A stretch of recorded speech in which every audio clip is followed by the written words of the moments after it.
We haven't actually gone live on anything yet. Everything looks fine. I don't see any problems here. You don't. Oh my god, my name! You fucking ass. What is his name on there? Don't worry about it. What is it? I punched. Wait, I punched my name into the game box. I mean, my game into the name box. My name was my game. Yes. Oh my god, that would have Yes, been great. Your name's that the whole time. Yeah, it's like game 5, and everybody's just chatting. Like, are they ever going to play that?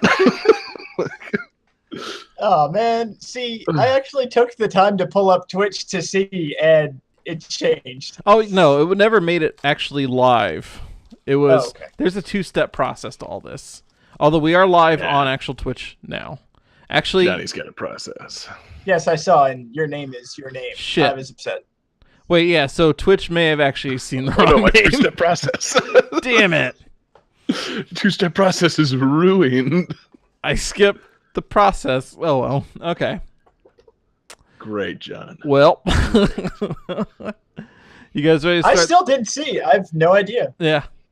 until like the first 3 notes. You can watch the replay later and just laugh at how stupid I am. All right. Who's ready to start the show? God, that was awesome. I am. Bonesaw is ready. Yep. 5, 4, 3, 2, Welcome One. to Gain That Tune. go. My bad. Let me start that over. So should we start recording again? Wait, do we have to Yes, start yeah. recording? Let's just start again.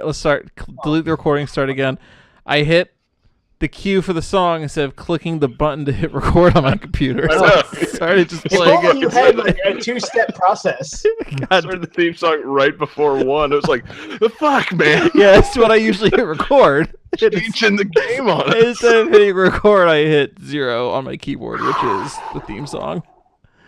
So let's Off okay. to a great start. Let's reset. All right. 5, 4, 3, 2, 1, go. Welcome to Gain That Tune.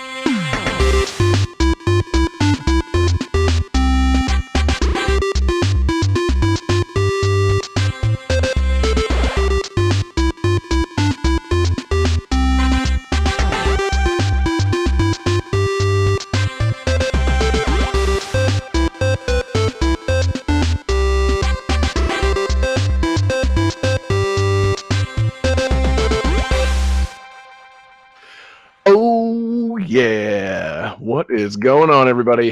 It is Game That Tune back in the house once again, starting off the night right. It's your boy John Harrington here. We got John Regan with us. Say hey. Hey. And we got David Fleming. Say hey. Hey, And we got Jesse Moore. Say hey. Hey. Oh, yeah. I finally So did this- something right. Yeah, you said hey. You're pretty good at hey on command, my friend. Like, you do a lot for the show. Nothing more important than acknowledging when we say your name. But it's Game That Tune episode 79.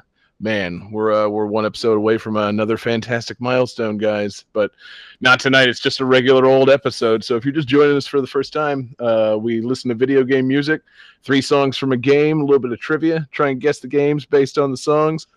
Winner at the end of the night gets to play some bonus tunes, pick a theme for the next episode. Our winner last week was the fantastic Jesse Moore. And Jesse, what theme did you pick for this week's show? Games in which the character you play as can punch stuff or people. Stuff. Whatever. As long as you can throw a punch. You can It play gets this down to one of the basic satisfactions of playing video games. 1, pressing a button, and 2, having an on-screen reaction to that button in the form of a punch being thrown at someone or something. It could be could be a fighting game, could be a beat 'em up, could be Resident Evil 5, where Chris Redfield punches the shit out of a boulder. It could be Road Rash, throwing punches on motorcycles. Damn it. There's a long and storied history of punching in games. It's why we game, quite frankly. I discovered something interesting that made me slightly happy that you brought up. Apparently, continuing the tradition of Marvel vs. Capcom 3, in Marvel vs. Capcom Infinite, the Hulk has various nicknames for every character when he tags out, and he calls Chris Redfield Rock Puncher. Yes! I'm Nice. happy to learn that, because that seems like the only cool thing I've heard about that game so far. Yeah, basically. So, yeah, man, it's going to be a pretty punchy show. I like it. I think we got some good tunes. I mean, even just with the theme being punches, there's a wide variety of games that we could have chosen from. So, Johnny, shall we jump right into it? All right. Game 1.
I like how that's just like a jam session. Yeah. Like, let's play this thing for a while. Brothers and doodles. All right. Thanks, John. That was a great impression of the song. Do you have some lyrics for it?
I'm into it. Yeah. It's fun. Yeah, I like it. Gets you pumped. Short loops, pretty repetitive. Yep. Smells like a fighting game to me, gentlemen. Let's see. Who's ready for some trivia? Oh, okay. Like, whoa, is this the chiptunes? What is this? Yeah, really thrown off. The second boss of this game was named Sodom in the Japanese version, which sounds pretty similar to the biblical city of the same name. So this resulted in the enemy's name being changed. I'm not going to say it was changed to, but changed for the Western release.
And I'm sorry, John, what did you say the character's name was? Sodom? Sodom? Okay.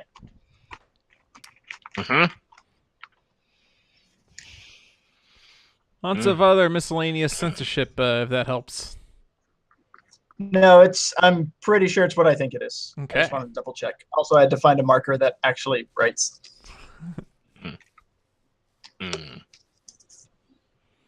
All right, well, let's see some answers while I get ready to hit hat trick.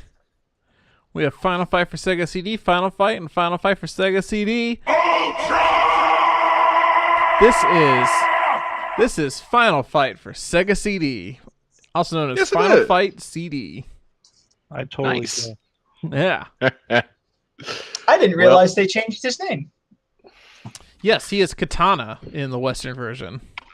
I think I actually did know that from the SNES version. Yeah, they made I was it gonna say, less. because every time I've seen him, it's always been just as Sodom from like Street Fighter Alpha and Final Fight. Ah, Yeah, I think they finally realized that, maybe they weren't referring to like sodomy. It's like, okay, actually, I guess it is just a biblical thing. Sure, fuck it, just use the name.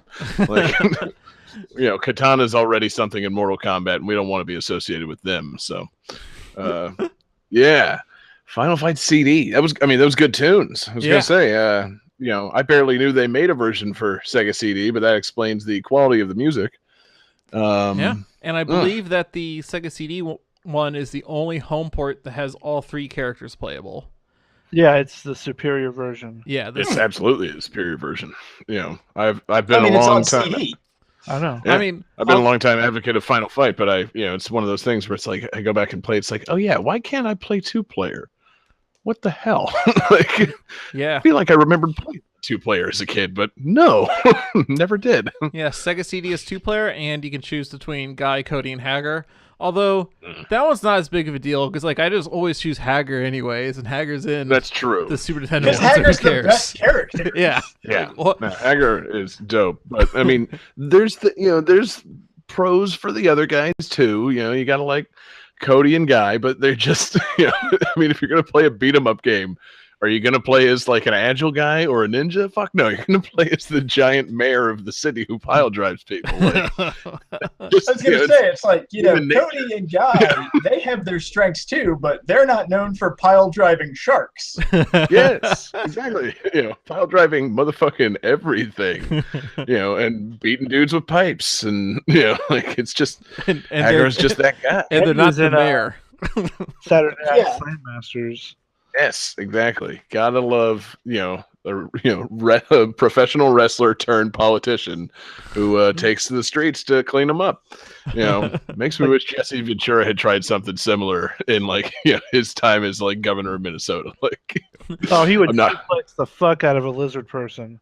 exactly. I'm not gonna do a Jesse Ventura impression, but oh man, what a crazy nut. Oh, I God. also love the fact that Hagar, like, gets up from his desk, takes off his shirt, and then thinks, wait, how am I going to keep my pants up? I'll just belt across. Yeah, let me just get one suspender, one big old suspender. It looks cooler that way. Like, I Yeah, always thought that- that was I always thought that was a gun holster, and I always wondered why I didn't have a gun. Oh, he had two guns. yeah, boom! He's bringing the gun show to the people, man. Yeah, if I didn't have a gun, Ugh. didn't need it. Yeah, exactly. Had two guns and that serious mustache. It's that's all you need. Like, Kind of like the how police just aren't getting the job done. Send Mayor Mustache out into the streets to clean up these gangs, But yeah, these wrestling inspired gangs. this Sega CD soundtrack is pretty awesome. Like this, I played the more upbeat, kind of pump us up songs, but there's some songs that sound like they're from an 80s buddies cop movie. Like the scene where Fuck shit starts getting real, like man. just after the strip club when they realize what's going on. Like that's the kind of music it is. It's Wait, the game or the movies? Oh, what's that? Are you talking to the strip club in the game or the movie? Oh, the movies. Okay, I was gonna say I don't remember them busting up strip club in Final Fight, but No. I'm into it. Man. Yeah, 80s cop movie. They get out of the strip club and they see the bad guy driving away in the car, and the music gets serious. Like that kind of music is Yeah, it's got like this. serious 48 hours, Lethal Weapon kind of Yeah. vibe. Like, yeah, dude, It's awesome. I'm into that. Ugh, I love those games. So we've gushed over Hagar, but really, let's all say something nice about Cody or Guy. One of you guys start. Well, Cody made it into the Oh. Super Nintendo one, so that's good for him. Yeah, and he's got the least hard name of all time. Cody. Although there was a Japanese re-release of Final Fight for Super Nintendo, and it was also released in the US but exclusively as a Blockbuster rental called Final Fight Guy, where they replaced Yes. Cody with Guy. Exactly. I cannot believe they did that. I don't Otherwise- think the Final Fight Guy isn't still eligible for the show.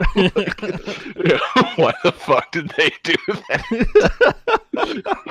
there's also You want the ninja in the game? Nah, we ain't got time for that guy. It's like a couple years later, it's like we need a little bit more money. Hey, I got an idea. Why don't we put Guy back in the game? It's like, what do we do with Cody? Don't worry about it. What do we call the game? Final Fight Guy. We're not being very creative, are we? No, we are not. I do really like how Cody got incorporated into Street Fighter Yes. because his whole because the Street Fighter lore is one of the most ridiculous, stupid things ever. But I do Yes. like the fact that after Final Fight, he basically became like a street urban vigilante and was just beating the hell out of everyone. So he had to be arrested, and then he broke out of prison, kept his handcuffs, and then joined the Street Fighter tournament. Yeah. Well, Yeah, because he's really good at fighting and he's bored. Like his whole character in the Street Fighter series is just like sleepy and still in a prison uniform and kind of bored. Like I love it. an early working title for this game was Street Fighter 89. And I can't remember if it was supposed to be a sequel or prequel to the original Street Fighter, but this was originally intended to be a whole part of the Street Fighter universe from the get-go. It's supposed to be a sequel. I actually have a book. My wife got me a book for 1 year for my birthday that's all about like the history of Street Fighter, and they actually have an interview with one of the American heads of Capcom, and they're like, "Hey, we've got this game, Street Fighter '89." It's like, no, you can't make this the Street Fighter sequel. Like, this is too different. You got to do something else with this. I mean, that kind of makes sense, given back then that Street Fighter had no idea what it was fucking doing. Yeah, let's not do a beat 'em up. I'll be honest. We don't know. When I tried playing the original Street Fighter, and I don't understand how any games got made after that. Like, it's not very good. I mean, I remember as a kid, Street Fighter 2 was, in every arcade, and we were always asking each other, it's like, is there a Street Fighter 1? Like, I don't think there is. I think it's just some weird game that started at 2. Like, it's kind of like the Goonies 2 on NES. Like, is there a first Goonies? Right. I would love it if the Goonies 2 turned out to be the canon sequel to the movie The Goonies. Well, there was a Goonies 1 that was in Japan, and I think we only got it. We did get it in like an arcade machine, I think. Okay. But yes, then we got Goonies 2. So. Street Fighter 1, I don't believe ever graced Tallahassee when I was a child. Like, I never, ever saw Street Fighter. Everybody loved Street Fighter 2. It was the shit, but no, like, Street Fighter, never heard of it. Everybody just knows 2. And we all knew Final Fight, but, no, not as a Street Fighter sequel. We knew it had Capcom. It had that great jingle at the beginning, but it was not Street Fighter related at that time. So, I don't know. I think they're pretty sweet. I really love that name though, Street Fighter '89, because I feel like that the whole putting the year in the game title didn't really become a big thing. I don't think until like the '90s, right? Then this started happening all the time with King of Fighters and other games. But I can only think. I was gonna say, wow, all the time, right, John? Yeah. Like, King of Fighters. On sports games, Are we forgetting like Kirby '93? There was Donkey Kong '94. Are we forgetting Super Mario 64, which was released in 1964? Yes, exactly. Actually, a lot of games were released in 1964, now that I think about it. The nation was reeling from the assassination of President Kennedy, so they decided to release a lot of video games. So they decided to make a Superman game. And... Not so painful. Oh, Jesus. Yeah, I was going to make a similar Street Fighter 69 joke, but I just couldn't get it to come to life. So, Dead or Alive? Way better than the original idea, Street Fighter 69, which was only released in certain Japanese arcades. And Street Fighter 69, that's the one that stars Poison, right? Yes, exactly. I hope. Good old Poison. Just Poison and Hugo all day. Yeah. Final Fight. What else is there to say on Final Fight? So was there any other significant difference between the Sega CD version and like the Super Nintendo version besides 2-player, better soundtrack, and I don't know. I mean, it's essentially the same game. Maybe a couple new levels or same bosses. There was a level that got cut in the Super Nintendo one that made the Sega Genesis. I'm pretty sure that was a thing. And I want to say there's like an extra cutscene, something like that. I know. Actually, I was just reading about it. It said that they had voices for the opening and closing cutscenes. Yes. Dope. Yeah. It would be great if they had tried that on Super Nintendo, because Super Nintendo voices don't work. No. It's awesome. But man. But otherwise, it's Final Fight, and it's probably the best not arcade one of Final Fight. Yeah, but the question is, how many people had a Sega CD, and therefore how many people played Final Fight CD? 0 and 0. Oh, come on, give the Sega audience some credit. All right, didn't you have a Sega CD, John? I do now. Well, after the fact. Okay. Yeah, exactly. I haven't seen a game in the wild for years, but I've got the Sega CD ready and waiting.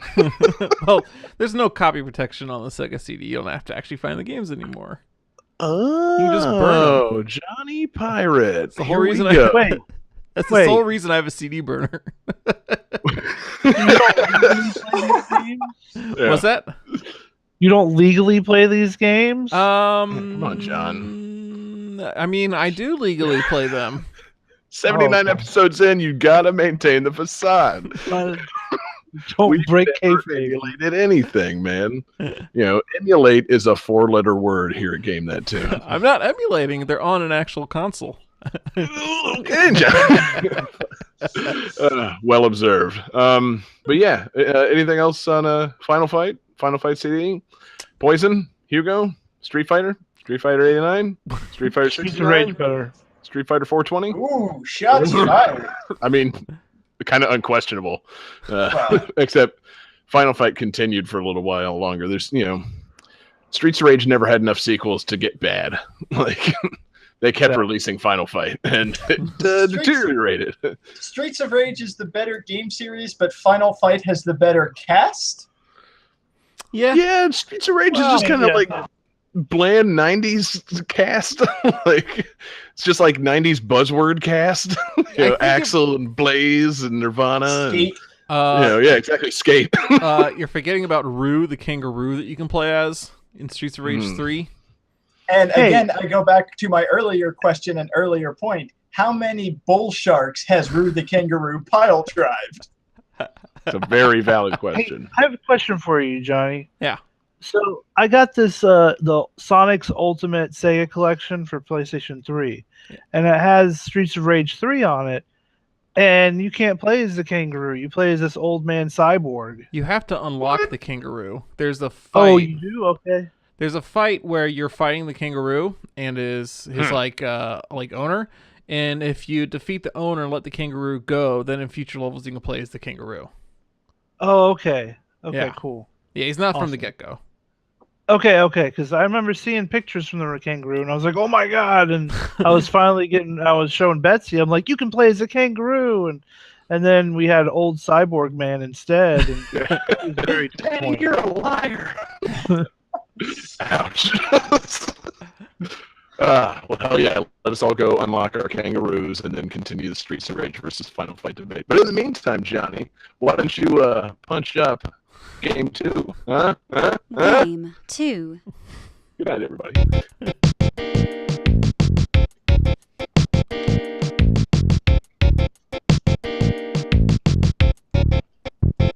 Gotta go, gotta come.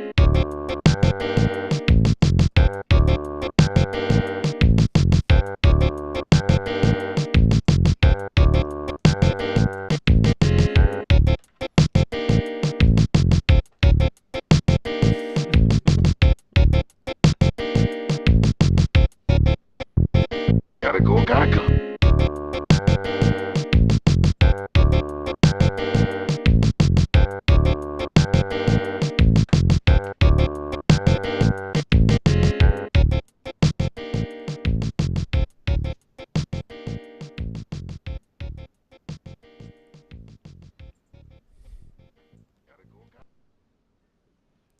Hey, when you gotta go, you gotta go. Yep.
Interesting, he said about his own game. Good to see some reactions out there. It's fun. So, who wants a little trivia on this one? I'm just going to say no for once, just to be different. No, I really want trivia, though. Exactly. Fine. John, mute yourself. David and Jesse, here comes trivia. In their review of this game, Nintendo Power stated that the game had, quote, nice graphics and sound, but also noted that the game had, quote, extremely slow action. Enemies take huge amounts of damage, so battles seem endless, and the game has poor play control. Too strong. Too strong. Too strong. Too strong. Too strong. Too strong. That's the law. Wake up. Too strong. Too strong. Too strong. That's the law. Wake up. Everybody. Wake up. Everybody. Wake up. Everybody. Wake up. That's the law. Too strong. Too strong. Too strong. Too strong. That's the law. Wake up. Too strong. Too strong. Too strong. That's the law. Wake up. Everybody. Wake up. Everybody. Wake up. Everybody. Wake up. That's the law. Too strong. Too strong. Too strong. Too strong. So, how you guys feeling? Well, I have a guess. Good. Yeah, I got a pretty good guess. Very good. All right. I'm using my context clues. Okay, good. Is part of the context last week's episode? Uh-oh. I kind of called my shot on this one. Uh-oh. Shit, I don't remember last week's episode. I haven't listened to it yet. Oh, man. Let's see. Jesse says Arch Rivals, incorrect. David says RoboCop, also incorrect. And John Regan says 2 straws, that's the law. Sadly, incorrect. Damn it. No, I called my shot last week after our delightful lightning round. This is Bebe's Kids. You even told me you were doing this game. No, I can't believe. Fuck. The funny thing is, I was listening to Game That Tune Radio, which you can find via our YouTube channel, and a Bebe's Kids song came on. I was like, when did we use Bebe's Kids? Yeah, I this is- did. Oh shit, Wow. man! The clues were all there. Yeah. Like I said last week, the theme better work for Bebe's Kids because that's going to be on the show. So in that context, can you read the Nintendo review again? Now that we know it's Bebe's Kids, I mean, okay, so this was the Nintendo Power review. I don't have time to pull up the that's fucking, fine. Just what like you the got. worst thing of all time. But yeah, the review, Nintendo Power said, quote, nice graphics and sound, and also, quote, extremely slow action. Enemies take huge amounts of damage, so battles seem endless, Ugh. and, quote, poor play control. So, See, that feels like that could apply to any licensed game, which is why I went with RoboCop. right.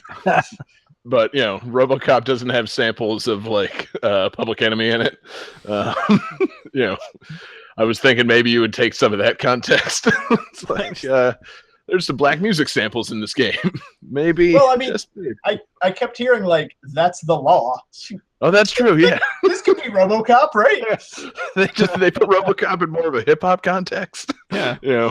Which would have been great. Well, But, I mean, In the game, you're arresting that- people who share milkshakes with only one straw. You have to use 2 straws. That's the law. Damn it, John. oh, I mean, like, What? sort of like sampled I got music, like sampled RoboCop lines. Like, if this game was made in the 90s and sampled like RoboCop lines, they would have put it into like some weird ass bad hip hop. that's true. Yeah, very, very well observed. But yeah, no, the original version, I think that last song is like the final boss fight music, which is awesome. But in the original version, they did a more direct quote from the Public Enemy song that it drew from, where the sample was too black, too strong. I'm like, I can see why they maybe got rid of the too black part for the kids game. Like, Public Enemy wasn't really a kids group, so like, But they had I that get Saturday it. morning cartoon show. They wonder where this is going. Is this going back to a Two Straws joke? No, I got nothing. I can't name any Public Enemy songs or anything, so I can't come with any more jokes. I was about to say they have a show called Friend the Police. I'm like, wait, that's NWA. Like, damn it.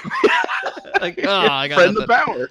No, Yeah. like Public Enemy, they had their own kids cartoon, and if you couldn't get it through cable, you had to use rabbit ears. But if you couldn't like properly adjust them, you had to get 2 straws because that was the law. That's the law. Wake up. The law at the time. Yeah, exactly. It would have made sense on the Saturday morning cartoon if the song started with "Wake up," but no.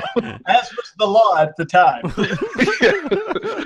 Chuck D commanded you to wake up, as was the law in the early '90s. But no, Baby's Kids, man. I didn't get a chance to play it before the show. I was a little disappointed. I just watched a few videos of it, and man, it looks pretty bad. Maybe not worst game of all time bad as was established in the lightning round last episode, but it looks pretty fucking bad. Like, apparently it suffers from a similar issue as Final Fight on the Super Nintendo, in that you have 2 selectable characters and can only play 1 player. Aw. So what the fuck is the point of a 1-player beat 'em up in 1994? Boo. Yeah. Like, and then on top of all that, it's a Bebe's Kids beat 'em up. Like, that movie came out in 1992, and was not like it wasn't well loved. Like, I think it was a minor hit. Like, my family definitely saw it more than once on like video. Like, my brother loved that movie, but I don't think it was like this big hit movie. So I'm not going to lie. You'd never heard of it before last week. No, and I still don't know what it is. I haven't looked it up or anything.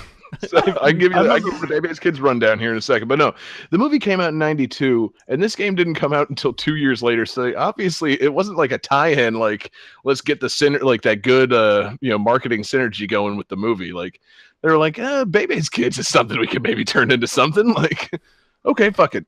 Somebody make a Super Nintendo game out of it. Like, why? Like, the Baby's Kids ship had sailed by 1994. That movie was gone. Had the Baby's Kids ship actually sailed? Had this gone anywhere? Yeah, I was gonna say, I'm not sure if it has to leave the dock to sail. It's time for a comeback. Oh man, God, they need a DuckTales reboot. How about a Baby's Kids reboot? Okay. Oh, I'm going to interject real quickly because I pulled up Baby's Kids on Wikipedia, and scrolling through it, immediately I saw this sentence, and I kind of want to see this movie. Quote, elsewhere in an abandoned building, Leon and Bebe's kids are captured by robot versions of the Terminator, Abraham Lincoln, and Richard Nixon, and are put on trial. Yeah. What?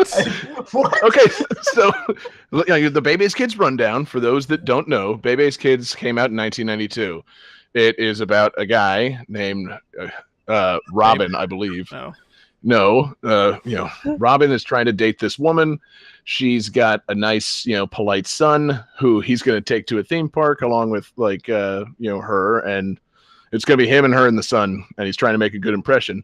But the girl he's trying to date has a friend named Bebe, who is like some kind of either drug addict or alcoholic or just, absentee mom, and she takes care of her kids. So Bebe's kids tag along and just tear the theme park apart. And it's a movie about a guy trying to like fucking, just maintain his sanity and get his Mac on a little bit while dealing with these kids that literally by the end of the movie destroy the theme park. Does the game take place in the theme park? The game takes place at the theme park. You play as either Khalil or LaShawn, 2 of Bebe's kids. Were there any famous actors that did voices for that game? I feel like for the movie. I feel like yes. Apparently, one of the children is voiced by Tone Loc. Yes, Pee-wee, the baby. Wow, is the fucking baby. The most fantastic casting of all time. Like, Tone Loc is the fucking baby is amazing. And then the sad story of Bebe's Kids, though, the guy that kind of wrote it and created it, there was this comedian named Robin Harris, and it was like this sketch that he did. He would do comedy routines and do stand-up, and it became popular enough that somebody wanted to adapt it into this cartoon movie, and he was going to do the voice himself, and then he died, and he died when he was like 36, just like suddenly heart issue or something, and so they had to replace him, and he never really the movie never really got its due, and here we are in 1994 making fun of fucking Bebe's Kids for the Super Nintendo. I mean, like, it's a strange story. But yeah, the game fucking sucks. It doesn't have Tony Hawk's voice in it. And they never should have made this fucking game. Like, Wow. it's bizarre that this fucking exists. Wow. Hot take. Yeah. Here's the sob story. This game fucking Don't sucks. at him. Yeah. Here's this story, and we're talking sad. about like just shit on this Hashtag game, deal with which it. is horrible. Yeah, no, exactly. It could have been this nice success story, but the guy that, was the creative, guy like forced behind this, comedy routine and then movie died before the movie ever got finished. So they had to replace him with a different voice actor. Actually, they replaced him with Faison Love, for me, most famously Big Worm from Friday. And then, instead of it being like the nice start to a Hollywood career of, silly, like fucking black cartoon comedy, no, the guy's dead, and Bebe's Kids is like the worst Super Nintendo game of all time. It's like, damn it. I would have thought that maybe they wouldn't have touched Bebe's Kids after that guy passed away, just because, I don't know, maybe it's cursed. Maybe it's like, what's the cursed play? Macbeth? Yeah, maybe it's Macbeth. Bebe's Kids is a lot like Macbeth. Has to Yeah. be. You heard it here, box quote, Bebe's Kids. It's a lot like Macbeth. Yeah, pretty much. Episode title. It killed that poor man, and it nearly killed the Super Nintendo. I'm not saying it did, but I'm just going extra hot take. Like, Super Nintendo didn't last much long. Sony and Nintendo's like partnership fell apart. PlayStation came out a year later. Oh shit. I mean, That's exactly what it was. Like pretty sure the Bebe's CEO Kids. the CEO of Sony came over to Nintendo, saw playtesting of Bebe's Kids, like, fuck it, we're out. We're Yeah. done. Oh, okay. You guys made Bebe's Kids without asking us. Sony wants to get in on that Bebe's Kids money. Fine, fuck it. We're going to take our CD thing and go make our own system. And we're taking half a Secret of Mana with us. Ah. That's what happened, all right. That's Game Night Tune history. That's Ganon Canon. yes. Jesus. So, so anyway, no, the game does notoriously suck. I watched a couple of videos of it, and, it's either really impossible because apparently an enemy can take up to like 35 hits before dying, like just a normal enemy. Holy crap. Jesus. Yeah, but you can use Wow. like your strong moves, and they only take 3. So Oh. there's that. So if you know the special moves, you can get through the game really fast. If you don't, you're going to, die a lot because you're never going to be able to beat up these adults, which makes sense. You're kids beating up adults, that you shouldn't be able to beat them up very easily. Like, think about it. I don't know if there's any even like Baby's Kids. So thematically, you're saying this game is super accurate and Yeah. The They're- logic of the game is airtight. Truly. These kids didn't stand a chance against these adults unless they punched really hard. I don't know what the difference is between the regular attack and the super attacks.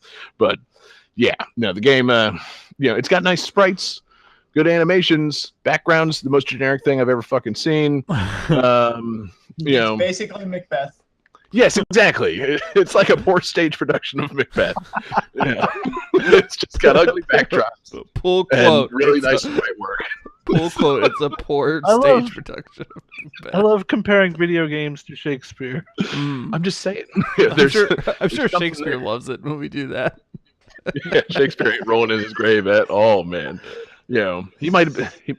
Maybe I'm misremembering it, but I'm pretty sure he had something to do with Bebe's Kids. Well, if you remember in that episode where we had a seance and had him on the episode, he was totally cool with it. You know? you mean, You know the guy? What was his name? Shaky. Yeah, Friend of the show. Shaky. William Shaky Shakespeare. Yeah, Billy D. Shakespeare. Oh my god, that'd be a great Star Wars. Yeah. Okay. So that's now officially also in the Game That Tune canon. At some point we cross paths with Billy D. Shakespeare, and he talked to us about Bebe's Kids. Commit it to your memory. It happened. Boom. That's reality now. Anyway, yeah, Bebe's Kids. It does kind of suck, but I don't know. I don't think it could possibly be the worst game of all time. But that's me saying that without having played it. So, the jury's still out. But no denying it had a profound impact on Super Nintendo and history, and life and the universe. So, I don't know, man. I say Johnny, let's keep going. Game 3. Baby's kid.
Sweet. Yeah. Punchy.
Awesome. Yeah.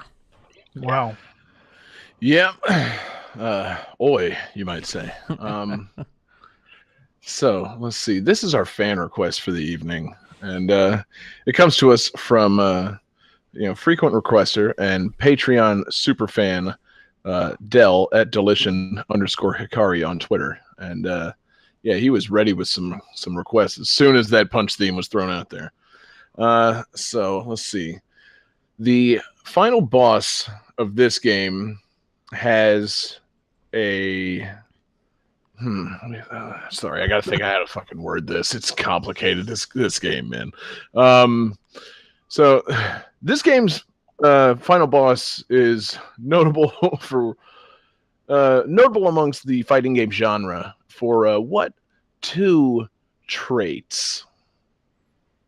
I'll fill those in after the last song.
So, anybody got it just from the tones?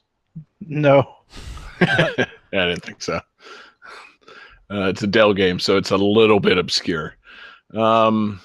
So, the final boss of this character, or of this game, is how do you say a Japanese name that's just O-U-M-E? Oyume? Oume? Oume, I think. Final boss of this game is Oume Goketsuji. She is notable for being old and a woman, and she has a super form, which is an 18-year-old version of herself that can be played as by absorbing life from other characters. Probably doesn't help. Not at all. Yeah, no. Although it does kind of make me think of like a fairy tale witch, and now I want like a fairy tale fighting game because that would be awesome.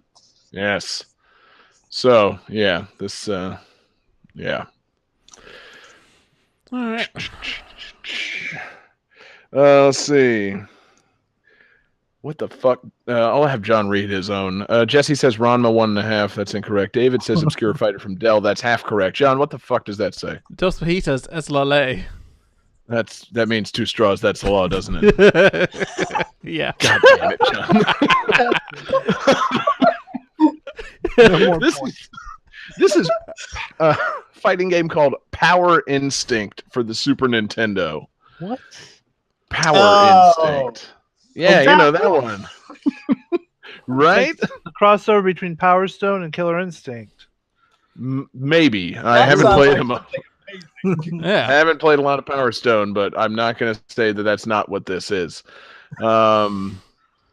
Yeah, this game is fucking weird. Apparently, it's kind of like an affectionate parody of fighting games at the time. It came out back in '93. Like I said, the boss character, she's an old woman, which I felt made her unique in terms of fighting game, canon. And yeah, she can turn a super by absorbing your life and turning into like a floating 18-year-old version of herself. Oh, this looks great. She attacks by shooting her dentures at you. Yes. She'll, her fireball is a fucking denture shot, which is awesome. And she's actually just a palette swap of one of the playable characters. So she's got a twin sister who's also in the game. But yeah, this game looks fucking nuts. Like Atlas made this? Wow. Yeah, it's an Atlas fighting game from '93. And yeah, it's got just a wacky cast of characters, and apparently the series went on until like 2009. And had several entries, and it became more about like fighting amongst like this big family or something. Because eventually, I think it took on the name Matra Melee, which is a really great pun. But yeah, Matra Melee came out on like Neo Geo and shit. So yeah, I don't know. This is a weird one. Match it looks Melee sounds like a great show on TLC. Like I would totally watch that show. Oh yeah, I was gonna say like VH1. No. That's that VH1's too good for that. It's got to be TLC. Is VH1 too good for that? It could prepare. It could come on sometime between Spouse House and 90 Day Fiance. Metro Melee. Well observed. But yeah, man, it looks like a pretty fun fighting game. It's got some decent fighting game mechanics. It's got like dashes and dodge rolls and shit like that, and everybody's got a lot of different moves. But yeah, one of the characters is apparently an Italian strong woman with a whip. Yes, who they apparently decided to make more feminine going forward in the series because they felt the first iteration of her was slightly offensive. She was a giant Italian strong woman and was voiced by one of the series creators who was a man. So they decided to make that less offensive going forward and just kind of make her like a big athletic woman, maybe not so bodybuilder jacked. But yeah, I did write down a few of the characters in this game because they're fucking nuts. Or they're early 90s, like I said, kind of like a light parody of video game characters. There's Keith Wayne, who's the American guy who apparently is just River Phoenix in a fighting game, which I'm impressed he kept going because, River Phoenix died shortly after this came out or possibly before. So this could have been kind of offensive. Saizo Hattori, who is like apparently a spoof of ninja characters. He does that really that like kind of prancy ninja run. And Does he do the Naruto run with the arms behind him, or the Sonic run? I think so. Yeah, probably. Annie Hamilton is the petite girl of the cast. I think she's rich for some reason because when you fight her, you're in like a statue garden and there's a couple of statues of herself. So I think she might be conceited rich girl. White Buffalo, he's a Native American. In like the rest of the series, they call him White, but on the Super Nintendo, they called him Buffalo. Then there's the most interesting one, Thin Nin, which is he's a Buddhist monk, like a Shaolin monk who looks like just a tall ass version of Krillin from Dragon Ball Z. And the whole thing is, like Shaolin monks are supposed to be, forthright and, good and desire good things. Apparently he's not. He's like, he's really evil and like desires obscene things. That's in his official character description. He's violent and obscene. A religious man who studies rituals to gain mystic powers to get everything he wants: women, food, or money. Like, okay, interesting take on the Shaolin monk. Thin Nin sounds like a term that like a uptown British woman uses to disparage somebody. Like, well, she's just a thin nin. He's a thinny ninny. Yep. If you throw Fanny in there and you got a really British insult. But, no, instead it's just a weird Shaolin monk character. But yeah, I had never heard of this game before, but it looks actually pretty good. Yeah. In terms of Super Nintendo fighting games, it doesn't look heinously bad. It looks like it had some good ideas. They managed to crank 7 games out of this series. I mean, good. Wow. Good for it. 7 games over the course of, fucking like 16 years or so, and none of them ever came out in America ever again, but still, whatever. Yeah, Atlas 93. Fighting game spoofish. Old ladies that shoot their dentures at you. It's really fucking something. And there was one thing, I was watching videos of this and I couldn't figure it out. There's something that goes on in the background and I could not find an explanation for it. Whenever the fight starts, there's the 2 characters. So it's, Keith Wayne versus Thin Nin. But in the background, 2 little ninjas jump in and like bow to each other and then jump off screen. And then when you win the round, the winner's ninja comes back in and jumps around in like a celebratory dance, and the other one comes in and starts crying. And I'm wondering, who the fuck are these ninja kids in the background of this game? Like, is that a thing? Like, is it like they're ninja spirits, and you get to see their little ninja spirit before the fight, and then after the fight, their ninja spirit reacts? I think it's pretty clear and obvious. They're Bebe's kids. Exactly. They're fucking up the fights, man. The whole thing takes place at like Fun World or whatever. Fun World. And like they run in dressed up as ninjas and like want to play, but they get taken out of harm's way, commit mischief, and then come back and dance. That makes sense. That explains why the announcer of the game is Tone Loc. He announces round 1 and fight and so forth. It's official. We need this. Power Instinct versus Bebe's kids. Dude, now that's the crossover that 1994 just wasn't ready for. It's like the Battletoads Double Dragon of bad ideas. Bebe's kids and a bunch of horny ninjas, fighting together in a theme park or some shit. I don't know. I'm trying so hard to rack my brain for a synonym for ninja that rhymes with straw, and I can't do it. I really want. Oh, sorry, John. Damn it. Maybe I was gonna say maybe 2 versions of that joke. That's the law. You can't make a third. Like, we're done with 2 straws. That's the law. You're done with 2 straws. That's the law. Yeah, it's never gonna end. Deal with it. Don't you make me get my fucking soundboard. Deal with it. We haven't had any sounds. Yeah. Jeez. Making me realize that soundboard's been lacking. Yes. Stop! He's already dead. That's the official punch sound of the night. But yeah, thanks That Adele we for the used request. 3 songs in. Making it official. We're already dead. No Akuma sounds. It's just that poor Simpsons kid. But yeah, thanks to Dell for the request. This is very interesting and strange, and I kind of want to play it now. And if only there were a way to play it, perfectly. Hey, wait a minute. It's available on the Wii U Virtual Console. Excuse me, everybody, while I go download this on the Wii U Virtual Console. Is it really? That's what the Wikipedia article says. I'm going to take that at its word and go browse that motherfucking eShop because this is intriguing to me now. I will gladly drop $7 on this. Like, this looks so fucking weird. Oh, I can't wait to shoot dentures at wacky, horny Shaolin monks. That's going to be a blast. But in the meantime, I think we should keep it going to game 4. Johnny, what do we got, man? Game 4. Deal with it.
Sweet.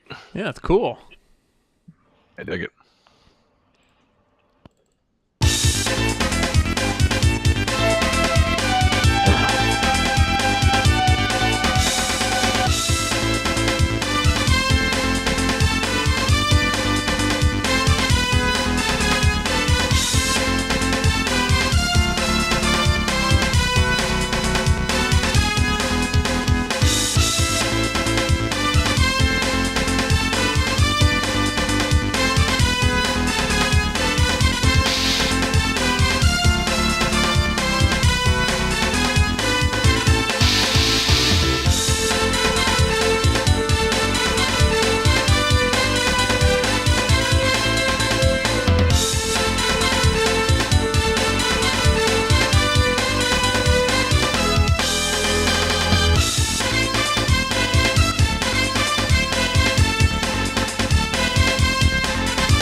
That last Sweet. song sound familiar at all?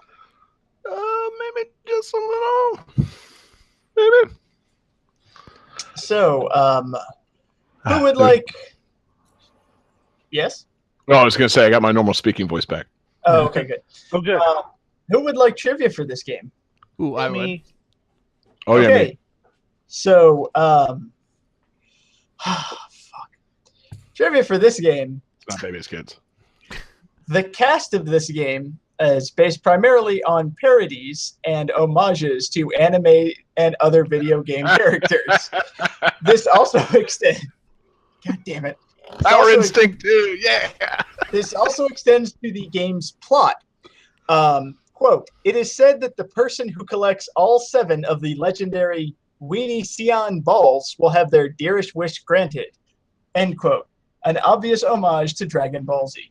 Or Dragon Ball, or whatever.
Can you read the trivia one more time, please?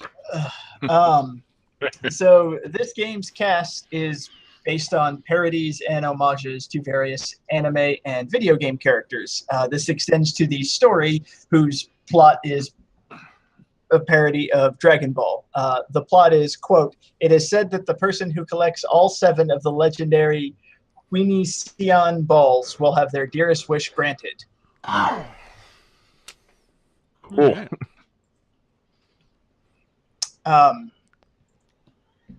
I don't know that this will help, but I thought it was interesting. The mid-boss of this game is named Bonus Kun, who is a sentient punching bag modeled after Ryu from the Street Fighter series.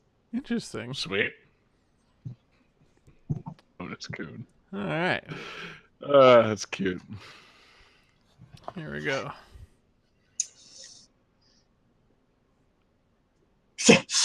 Damn, I wish that was good. Jesse says Blaze Blue, which is incorrect. John Harrington says SNK versus Scatman, which I wish was correct, but is not. And John Regan says Scat Hero, which again, I wish was correct and is not. This is Waku Waku 7. Oh, a You know- classic. For what system now? I was going to guess this, and then I was like, I don't really think David's played that, so I apologize. So, He's underestimated you. Yeah. this game originally came out for the Neo Geo, but was ported to the Switch eShop, which is how I played it. Awesome. Son Oh, of a sweet! bitch. It's on Switch. Yeah. Well, That's a weird ass game. this It's- game is available to us. I was going to say, based on the name and all that, I was going to be like, if you chose another Japan-only game, you son of a bitch. Like, you know, As a matter of fact, I did not choose Mother 3. So, no, I did not. suck my dick, David. I'm talking about Mega Man You Battle and fucking Chase. started it, okay? Yeah. Yeah, John. You Come on, man. I am technically.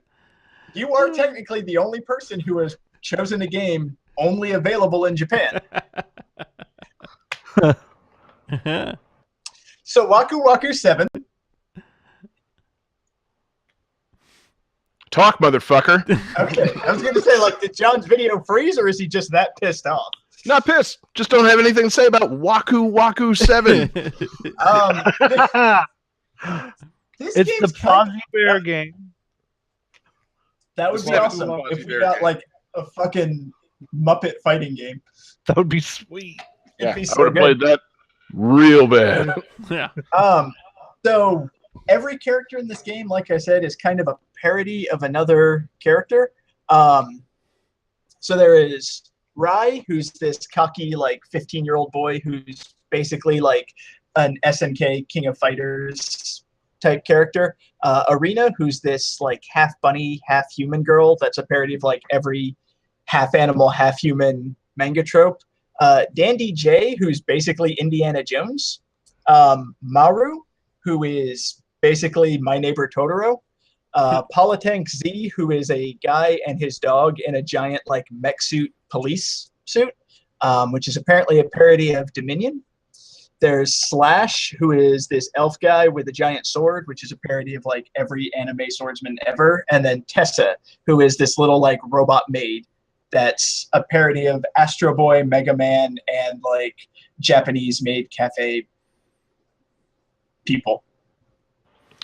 Interesting. So Sounds yeah, very there's- Japanese. Yeah, it's an incredibly Japanese game.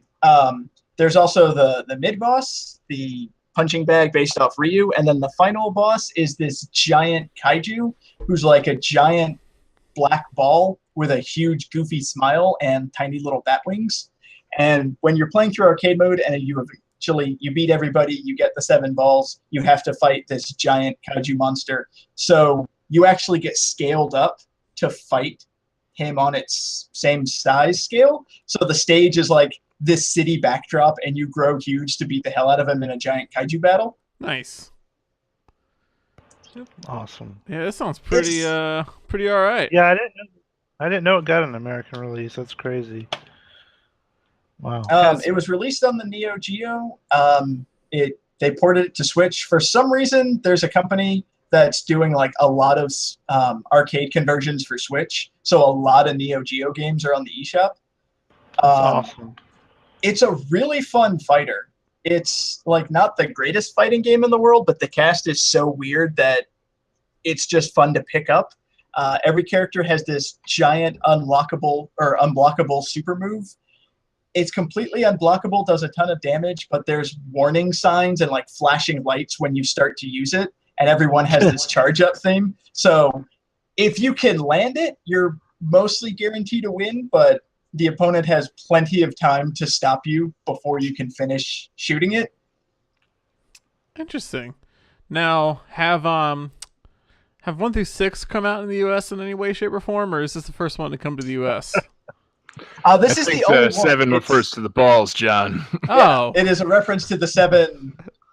I don't know how you pronounce it, but the magic not Dragon Balls that you're fighting. oh, Magic wish granting balls, which pretty sure that's Japanese Santa Claus, but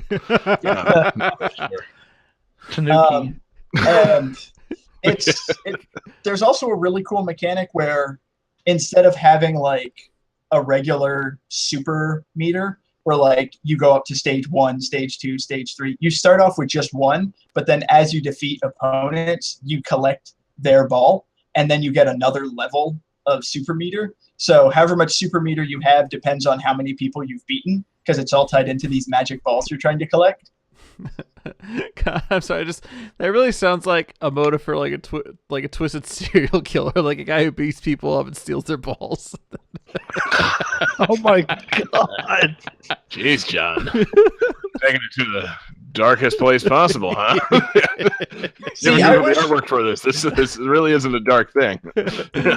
I really wish I had a soundboard, because now is the time where I would play the clip of John saying, "All I can think about is George Lucas slamming his dick in a microwave." Still true. Yeah. Yeah, it's a window into John's madness. You know, he goes straight to the genitals. You know. My God. And who can blame them? Yeah, I mean, come on. Yeah. Gotta Oy. be something.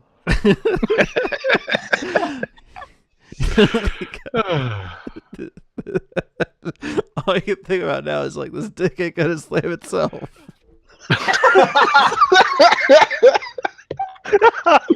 Oh, episode title. Jeez. Well, cool. You know, Waku Waku something. yeah, Waka Waka. Am I right, folks? It's one of the few fighting games made by Sunsoft.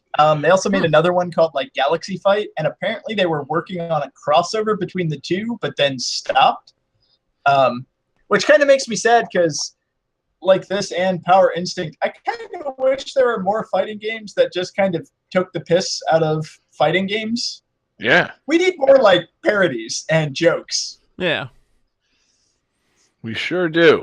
You know, I mean, seriously, this must have just, I don't know how prolific the arcade cabinet was for this, but I feel like this never made it to Tallahassee or St. Augustine either. I feel like I would have remembered this one. Yeah, instead I remember Fighters Mega Mix, which also took the piss out of fighting games a little bit. So, like, yeah, the 90s were a good time for taking the piss out of fighting games. People are taking Mortal Kombat a little bit too seriously. Needed a little piss in that mix. So, good for this game for coming along and Episode getting title. pissy. I need a little piss in that mix. I think now with people like really hardcore into like esports fighting and Injustice and the new Mortal Kombat and all that, we need some like lighthearted, let's make fun of everything fighting games.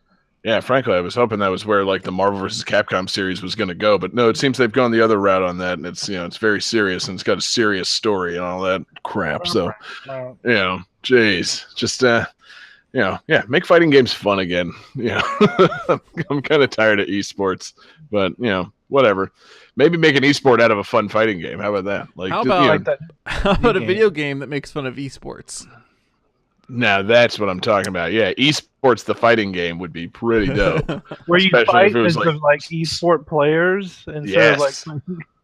Exactly. It's just a super gritty fighting game where you're playing as, Chris G and Justin Wong, but it's also got a bunch of Japanese sparkle effects and shit going on. I mean, I'd play it. Like, The whole goal is to like build up your super meter so you can unleash your combo, which is just you kicking a table over. yeah, exactly. It's you breaking a stick. Yeah. Yeah. Oh, that would be Or the you shit. unplug the other person's controller. Yeah. The ultimate move is just pausing in, Damn it! pausing in the middle of the fight. That's like a fatality move. Whoa! Oh. I won the money match. You don't understand. Oh, fuck. Well, anything else on Waku 7? It's a very strange game. If you have a Switch, I recommend checking it out. It's a colorful, fun game. How much is it? I think it's $7.99. $8. Yeah. Not Reasonable. bad.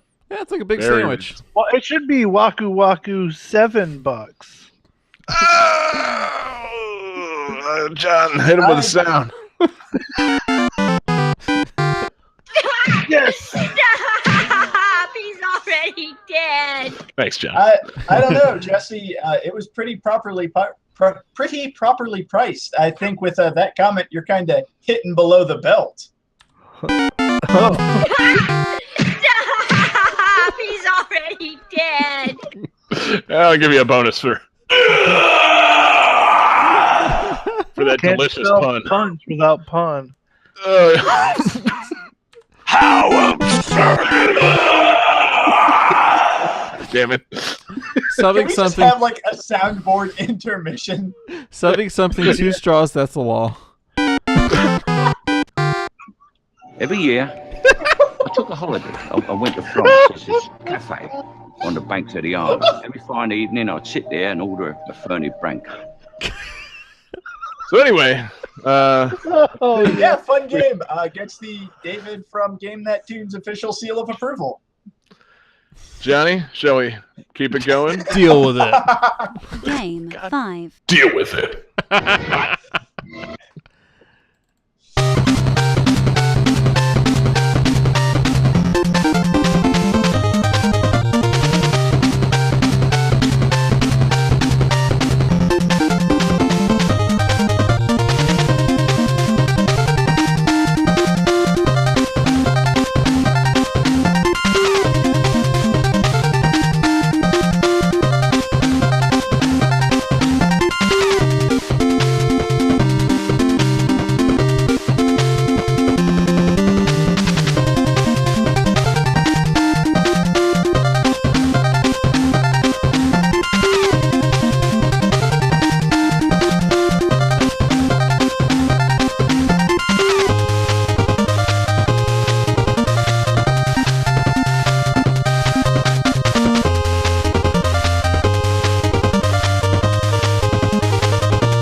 That's awesome. I like it. Yeah. Dig it.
Oh man. Awesome. Yeah. Uh, Sweet. You guys ready for this trivia? Yes. All right. So this game had some regional differences, which is always fun. The Famicom version, Tokyo Shirei Soul Brain, was published by a company called Angel, a now defunct subsidiary of Bandai, which specialized in the publication of licensed titles. The Famicom version follows the same storyline as the Soul Brain TV series and features a different opening sequence from the one in this game, as well as a different ending. The graphics for most of the characters and items were changed as well. The most notable change is in Area C, a carnival level in Soul Brain, which was changed from an entirely different submarine level in this game. All right.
gentlemen.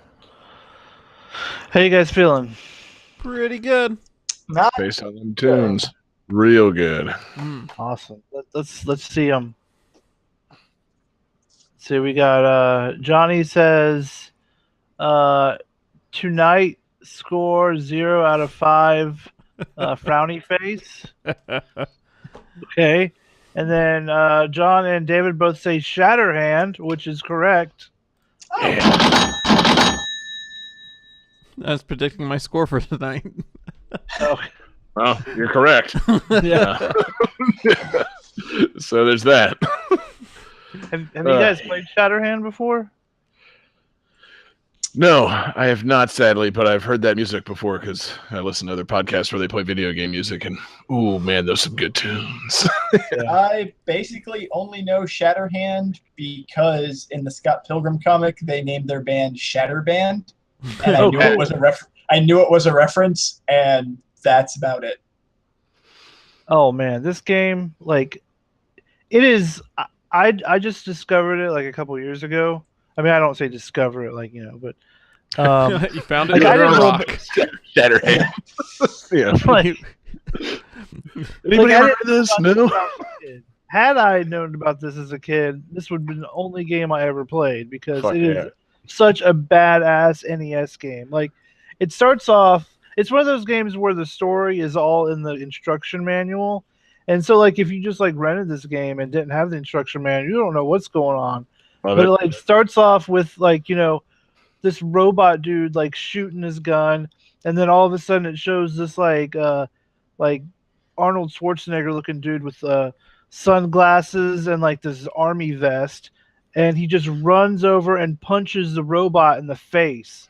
And that's the Oh, game. yeah. You just go around punching people in the face. Like it's called Shatterhand. And I guess if you read the manual, it says that he's this dude who he lost his hands in a battle, so they gave him cybernetic hands. Yeah, no, just reading it, I was refreshing myself because I've definitely read about this at some point. But yeah, he was a police officer who lost both of his arms Yeah. during a skirmish, and they replaced him with metal arms so he could beat the shit out of stuff. Like, That sounds good. like that sounds like Jax from Mortal Kombat. Like, exactly, it's Jax the game, man. A little bit. Ugh. It's so good. And like And you collect power ups, and what it is like you either get like an A or a B, and you can like punch the power up to switch between. So whichever combination of A and B you get summons this robot thing that flies behind you and does different things based on the combination of A's and B's. So like there's one that like has a sword that swings it. There's one that shoots like lasers. There's one that like fires grenades and stuff. So you're punching stuff while this robot thing is doing stuff. And I think there's even a robot that punches as well. So you could just have double punching all day. Extra punch. And, Hell like, yeah. this game, it is so fun. It feels like a weird hybrid between like Castlevania and Mega Man because you can like pick what stages you go to. And it's fun. And I remember when I like first saw this game, it looked like it would be super duper difficult. But like after beating Shovel Knight, I have just a little bit more confidence in like playing these games. And it's difficult sometimes, but it's very playable. Like you Fuck play yeah. this game, and like I know like you guys are like super MLG. You guys like you David beat these games like fucking, but it'll be fun. Check it out, Shatterhand. Yeah, I'm just gonna say I'm looking at it right now. It looks fucking dope. It looks like fucking like it's related to like fucking Power Blade or some shit. Which you know, Power Blade essentially is just like a kind of Mega Man, cross like Arnold Schwarzenegger ripoff.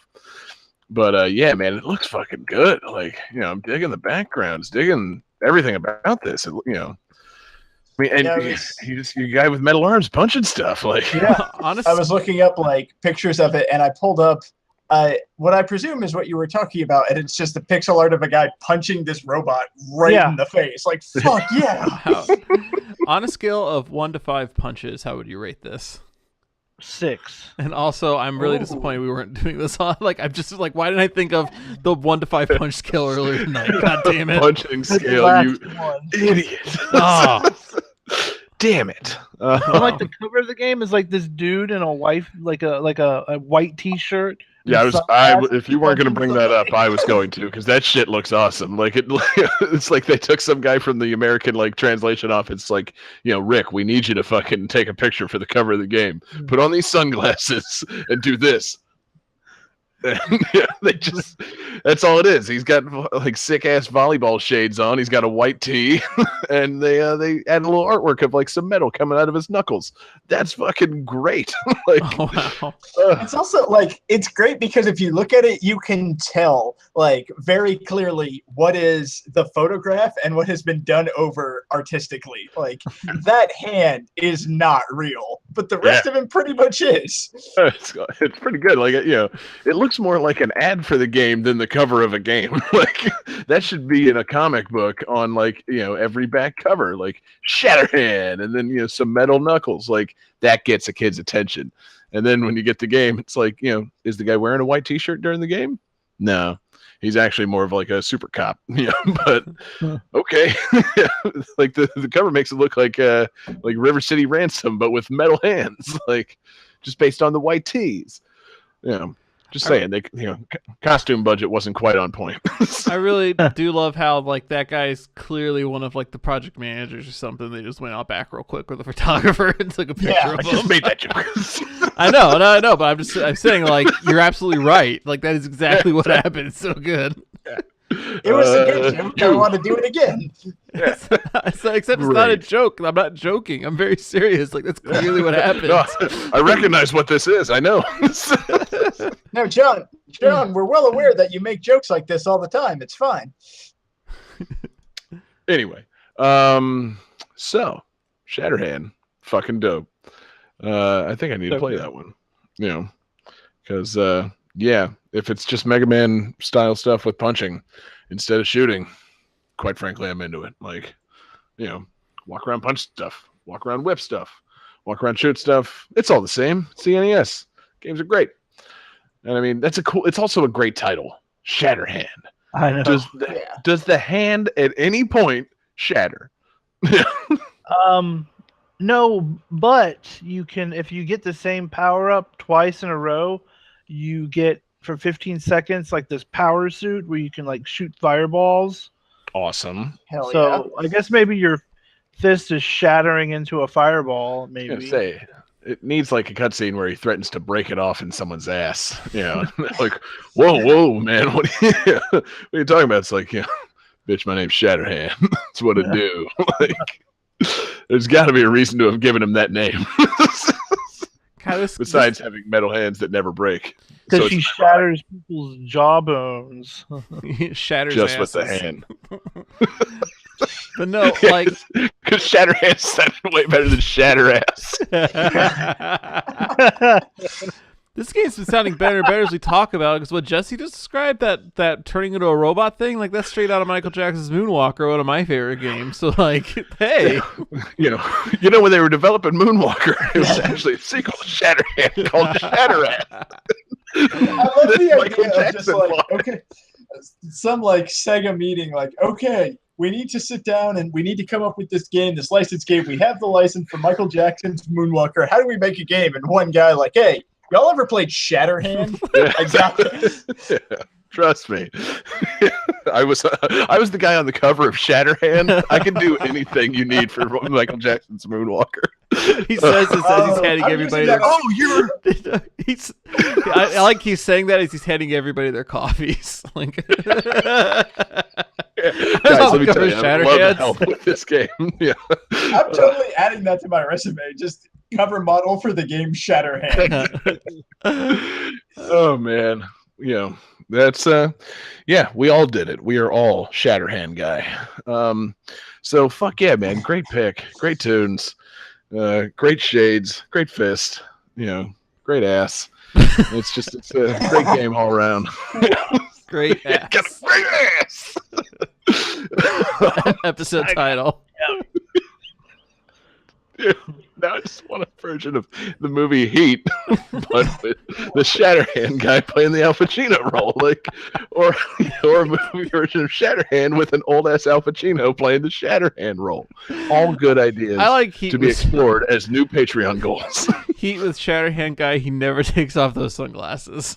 Not Yeah. once. You know what the movie's called? Shatter Heat. Damn, I was gonna go with Heat Hand. Let's go with Heat asses.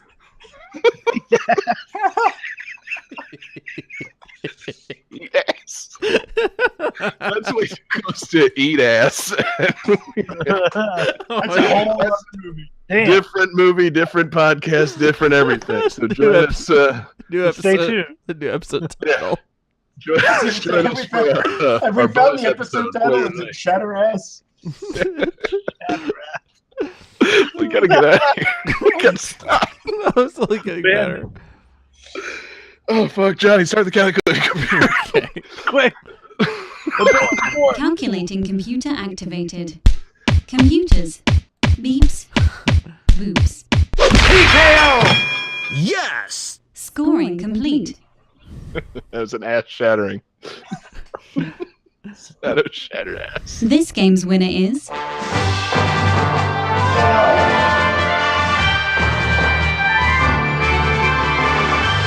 John Harrington.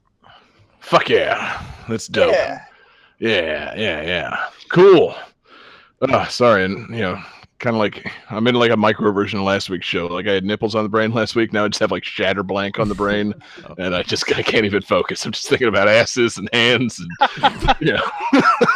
So how do you feel about your Shatter win? yeah. I got man. Yeah, I shattered this game wide open. Good game tonight, fellas. And I went to man. Chipotle and shatter that toilet. God damn it, John. I'm on fuck. fire tonight. Good. Yeah, you're Because it's fired. Chipotle. Good game. Good theme. The punch theme was fantastic. Yeah, glad we went there for mostly, beat 'em ups, fighting game spoofs, and shatter ass. Yes. Fantastic. But so yeah, And next no week. fisting jokes. Damn. Yeah. I mean, the show ain't over yet, bro. And you just went there. So, quite frankly, I'm insisting on a fisting. We're gonna save it for episode 80, all fisting games. Oh, God. Fisting. Yeah. Whoa. I know what's getting edited out. Oh, man. But yeah, so episode 80 is coming up, and I had the idea of games released in 1980 that I'm going to spring on you guys. 'Cause Oh, wow. I hope you had enough music. Yeah, I hope you're ready for like the Pac-Man theme like 5 times. Or I'm sorry, 15 times. Got to really pad the show out. So yeah, see, that was where my thought went first, but then I thought of the slightly better theme. I want next week's theme to be game series that began in the 1980s. Okay. Oh, okay. So I'd like to, it could be a long running series, it could be a short running series, it could be a series that didn't escape the 80s, but it has to have started in the 80s, and I'd prefer no spin-offs. So I know Mario got to start in the 80s, but let's not go into Mario Kart and shit like that. But let's get into some series that got their start in the 80s. Booyah! Now, Episode does it- 80, series in the 80s. Does it have to be a game series? Like no one release games? Right, yeah. Also, Okay. it's a series, so no Okay, one-offs. Okay, So- cool. Game series that started in the 80s, and preferably no spin-offs, but fuck it, we'll just see where it goes. So it's our 80th episode. We're going to talk 80s games or games that started around the 80s. So yeah, it's going to be dope. But thanks everybody for tuning in tonight. Fantastic live show. As always, live Wednesday nights at 9 p.m. Eastern, 8 Central on twitch.tv/GameThatTune, Facebook.com/GameThatTune, and YouTube. Search for Game That Tune. Any other time of the week while you're at YouTube, check out Game That Tune for our 24/7 video game music live stream. We are streaming around the clock. We've been streaming for well over 2 weeks now. I haven't slept in 2 weeks. Exactly. Johnny ain't slept in weeks, man. He's rolling. But we got a lot of soundtracks in there, and it's just something we're doing for the people. If you want video game radio, we got it for you. So check that out. Check out patreon.com/GameThatTune. That's the home for fun exclusives, which we promise are actually a thing. Throw a couple bucks our way to unlock some fun, goofy stuff, or just to support the show, because we're already using your money to run that video game live stream, and the money will be good and used for good things, not for our alcohol problems. So check out patreon.com/GameThatTune, and you can get a shout out on the stream just like this. Special thanks to our Patreon superfan tier producers Alex Messenger and Lance Revere. You guys are great, and we appreciate what you do for the show. And follow us on Twitter. We are at GTTPod. And then you can follow each of us. You can follow John Regan on Twitter at JP Regan Jr. Yep, you can follow David Fleming on Twitter at DFD Fleming. And you can follow Jesse Moore on Twitter at Sega_legend. And you can, of course, follow me, John Harrington, on Twitter at JGangsta187. And, it's my victory and my bonus tunes. So I got a game from the 1980s with great music, but it's only got one song. It's the title theme from Crazy Comets for the Commodore 64, composed by Rob Hubbard. Shout out. Johnny, take us home.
I'll go ahead and edit.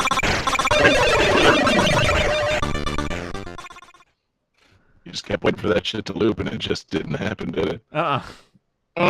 So, Final Fight CD is copyright 1993, Capcom Company Limited.